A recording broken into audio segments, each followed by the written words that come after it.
Hi friend, I'm going to transport you into a dark fantasy story. Come and join me by the campfire and I will tell you the spiritual dark fantasy story titled Thorns of Callousness. This is the Beery Tale.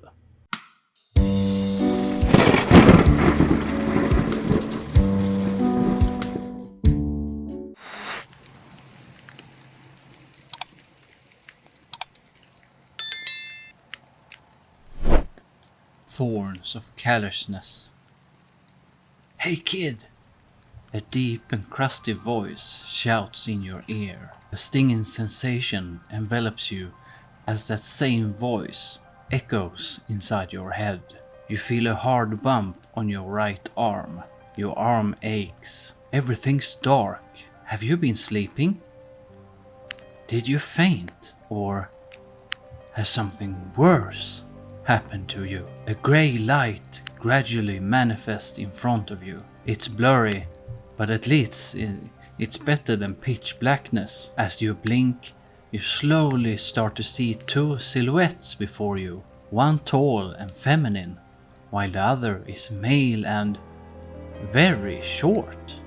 Probably below a meter. The male silhouette stands closest to you and is most likely the reason why your ears are ringing right now. After blinking a few more times, you finally see the baby blue chainmail armor and the long blonde hair of your friend, the paladin, Gina Odrus. She's clasping her hands together as she gives you a look reminding you of a mother concerned for her child. Just after that, a male face, no higher nor larger than a small child's, abruptly leans into your line of sight, completely blocking your view of Gina. The man snaps his fingers as yellow fire bursts out of his fingers. He moves the fire back and forth in front of your eyes.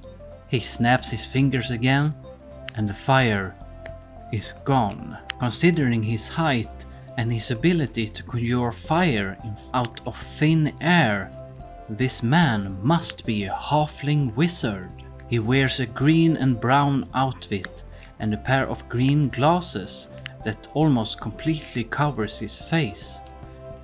They look just like two upside down ale pints. The man's brown hair sticks out in all directions and, well, evidently his hair isn't friends with either comb or brush. The curious man grins and stutteringly chuckles a bit. I'm sorry about your ear, kid. He scratches the back of his neck, glancing over to Gina. Yeah, you don't need to remind me for it.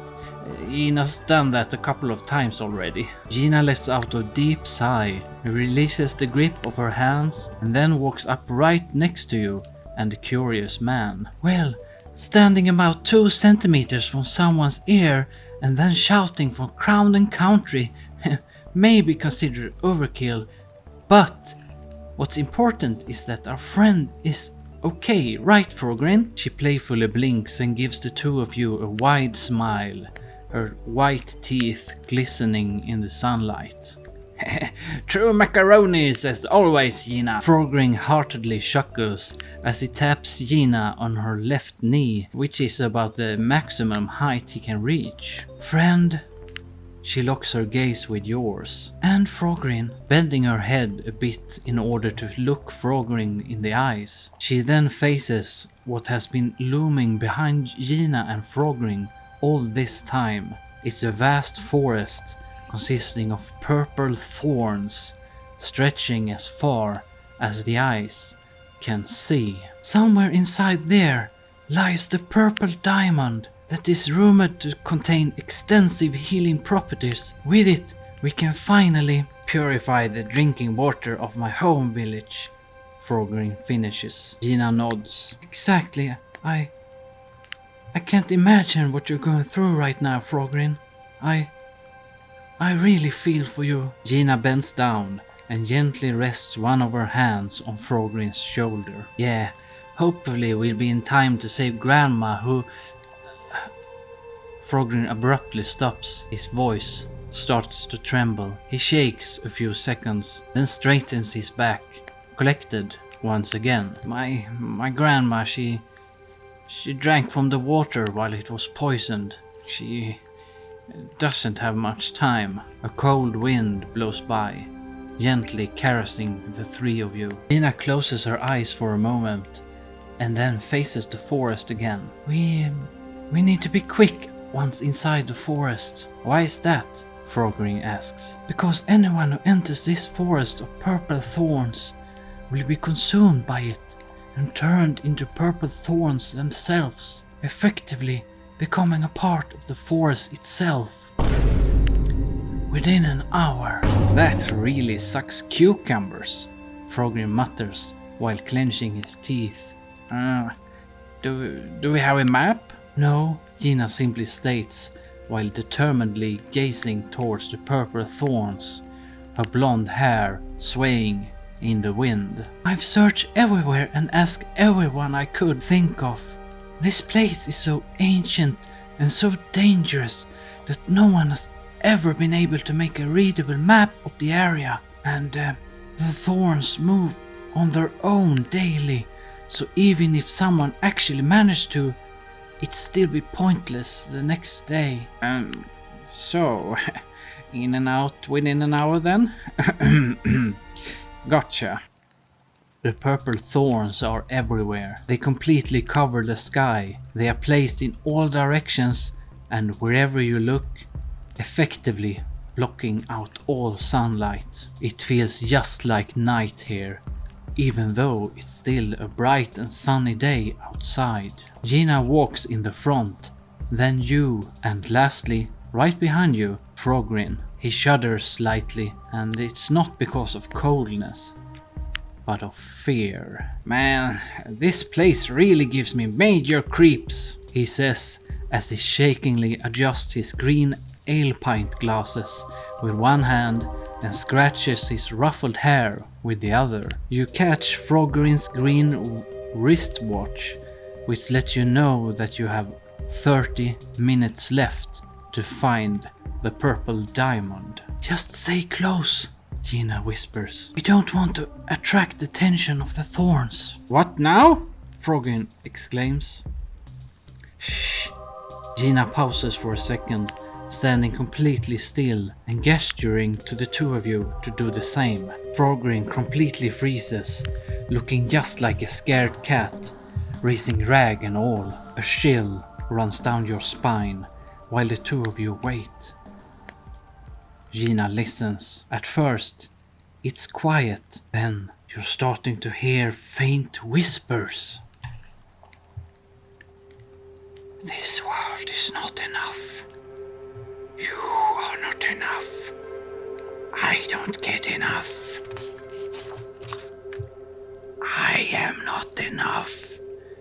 This world doesn't give me enough. The whispers grow fainter and fainter until all is at rest again. Gina waits for a few seconds before she finally sighs. Okay, we're fine for now. Yes, Frogrin, these thorns are alive and well, they kind of want us to become a part of this forest and join with them in their ungratefulness and callousness. Frogrin's eyes grow wide behind his screened and overly sized ale pint glasses, and he does his best to whisper as much as he can. Gina, why didn't you tell us this before? Well, I didn't want to give you guys another reason to turn back.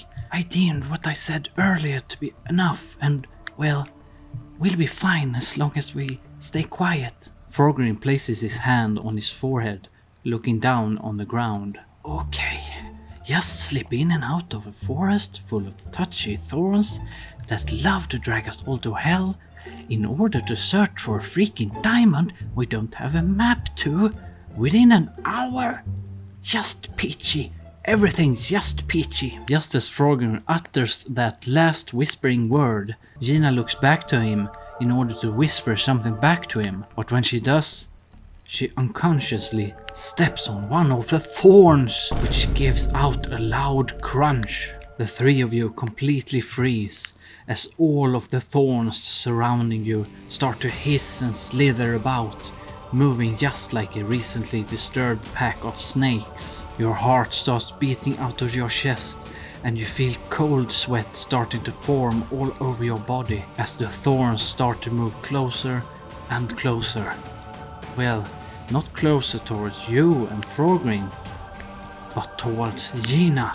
Gina's eyes widen, her pupils constricting to peppercorns as all of the thorns in the whole forest move in towards her. Gina stands frozen, just like a statue, hoping that will be enough for the thorns to leave her alone. All of the thorns move in as close as a few centimeters from Gina's body, and she visibly starts shaking, her baby blue chainmail armor clanging with each shake. Then all of the thorns back away in unison, just as a fencer bracing itself to prepare for the killing blow to its opponent. Frogrin looks just as if he's been hit by a cannonball in the stomach, having completely lost all his air. Gina throws a loving gaze to both you and Frogrin and slightly smiles one last time before she completely closes her eyes, forcefully pressing them together, clenching her teeth. This clenching then transitions into clenching her whole body. A single tear runs down Gina's cheek, and if you'd like more stories like this one, then be sure to become a member on my Patreon page. You can click the link up here, or check out the link in the description, where you can get even longer Patreon exclusive stories. I upload every Tuesday and Friday, so be sure to subscribe so you don't miss any of my stories or other content. In the meantime, you can always watch this story, and it's really good and exciting and yeah, pretty dark.